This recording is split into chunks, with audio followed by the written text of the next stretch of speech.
વડોદરાની રિલાયન્સ કંપનીમાં છેલ્લા 20 વર્ષથી કામ કરતા કેન્ટીનના 120 જેટલા કર્મચારીઓને અચાનક જ નોકરીમાંથી હાંકી કાઢતા ભારે ચકચાર મચી ગઈ છે।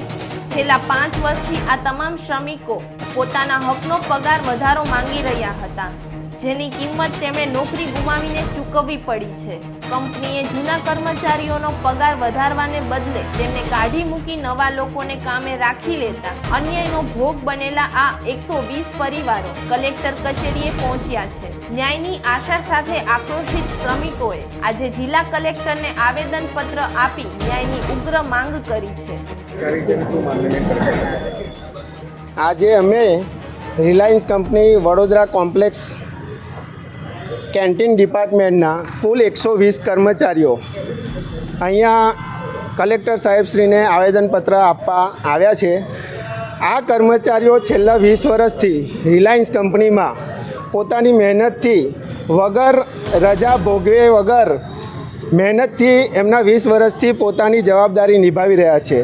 છેલ્લા 5 વર્ષથી આ કર્મચારીઓ રિલાયન્સ કંપની પાસે પોતાના પગાર વધારાની માંગ માટે ચર્ચા વાતચીત કરી રહ્યા છે, કારણ કે આજે જે એમને આટલા જૂના કર્મચારી હોવા છતાં જે એમને પગાર મળી રહ્યો છે તે 512ના હિસાબથી માત્ર 12,500 પગાર મળે છે।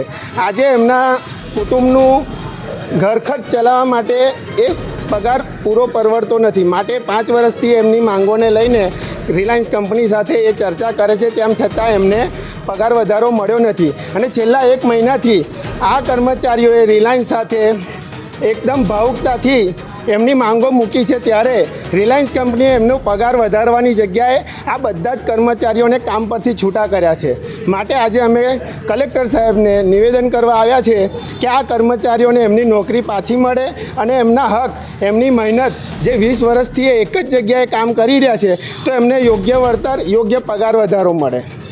નવા કર્મચારીઓની ભરતી થતા જૂના પરિવારો રજડી પડ્યા। જોતા રહો ગુજરાત વંદન। ધન્યવાદ।